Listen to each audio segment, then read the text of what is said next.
Do I know how to smell narcissistic men from afar? I think I do. So for the longest time possible, I always thought that this trauma that gave me these characteristics to be able to do that was a bad thing.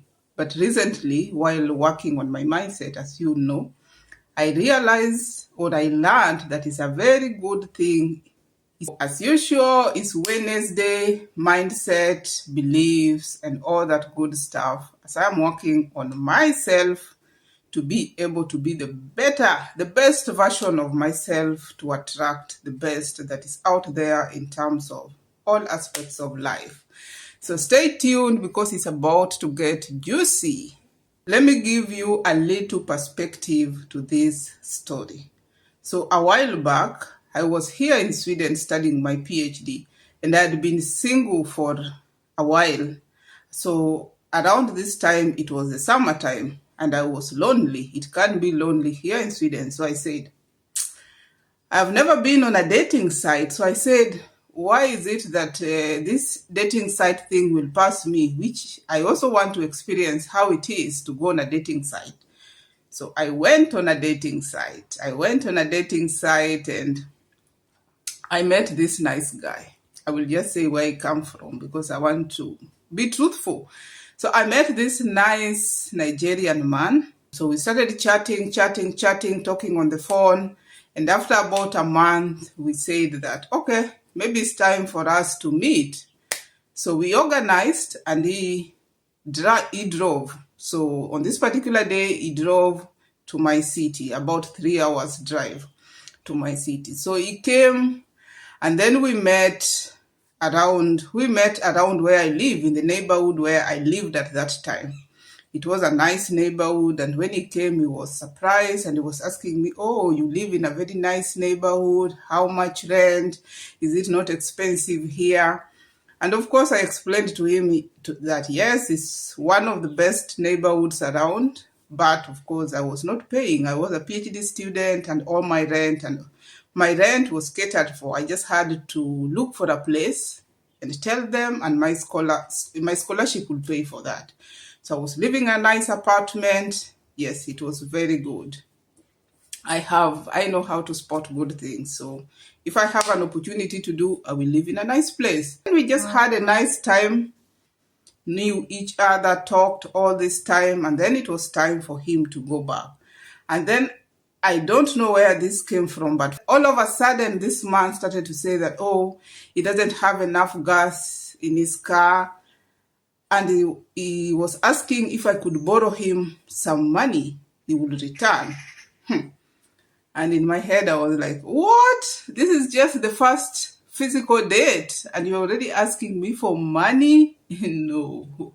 To cut the long story short, I did not give him money.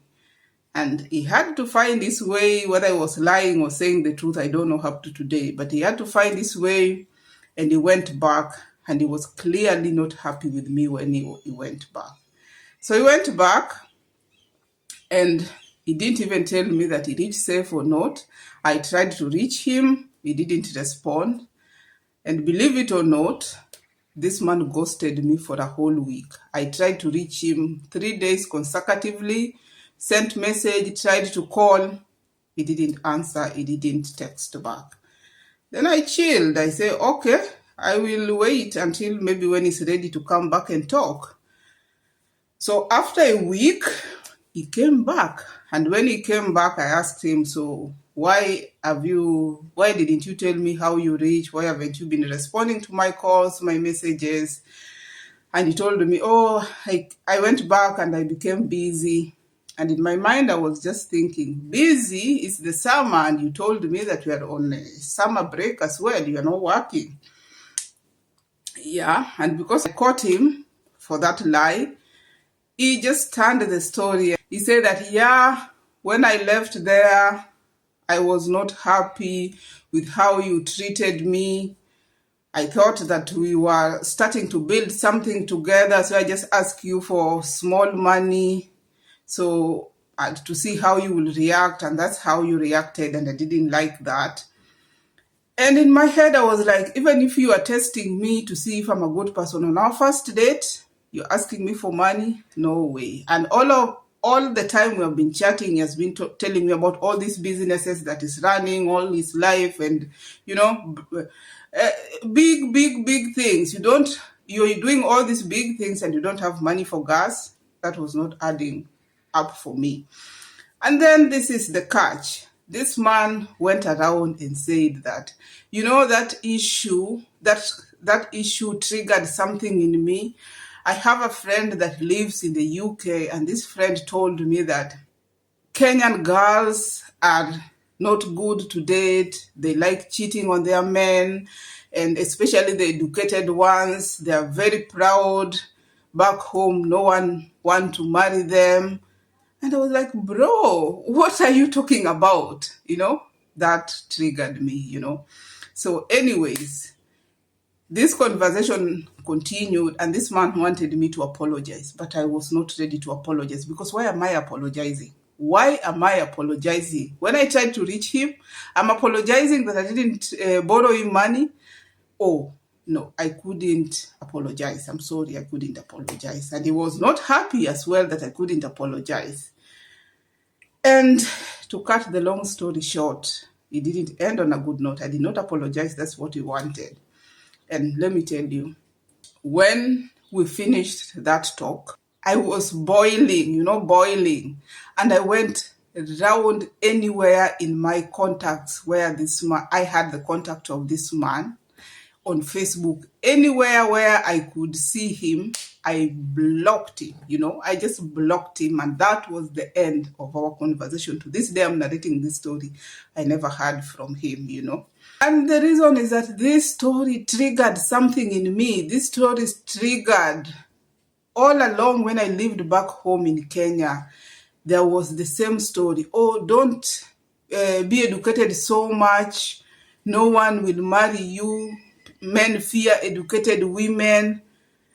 And, this is a narrative that is true back home. And how does this kind of story follow me? And before, I've also met same kind of men asking me for money, and then going around and talking about how educated women are, how proud we are, how no one will marry us. This is the trauma that I had. So I recently learned that this is a good thing. And I think that is a good thing, because this has prevented me from ending up with men like this, men with narcissistic characters that will just switch things on you and blame you for no good reason. And I also remember at some point this story started getting in my head, when I turned 30 and I was not yet married, but I always prayed to God that, God, I'm not going to end up with men like this. And I thank God that when I finally met my husband, the thing that attracted me most to my husband is how he used to tell me that I'm so lucky to find an educated woman. I've always wanted to be with an educated woman. And that just attracted me to my husband to date. And he adores that I am educated. He's proud of me. He loves me the way I am. And yes, so traumas can be a good thing. And yeah, so thank you for watching. If you want to learn how to start your own digital business, just press the link on my bio and I will show you how. And see you in the next one. Have a beautiful day.